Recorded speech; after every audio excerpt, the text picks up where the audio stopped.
Kobaran api sudah mutung ke sikok gudang mebel di daerah Sukawinatan pada Sabtu fajar.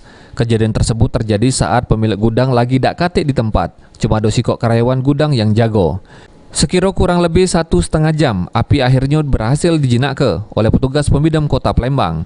Akibatnya, gudang mebel kondisinya sudah merata dengan tanah.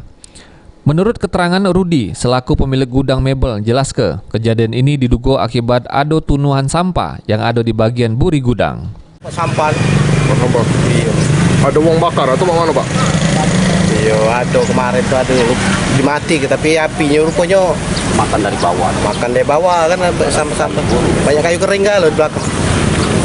Oh, ini apa, Pak? Gudang apa ini, Pak? Mebel. Gudang mebel. Iya. Penyimpanan ya? Nah, produksi ya.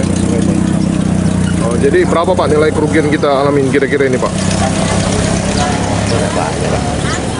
Sekitar 100 lah. Dari kejadian tersebut diperkirakan nilai kerugian yang dialami oleh Rudi mencapai ratusan juta rupiah.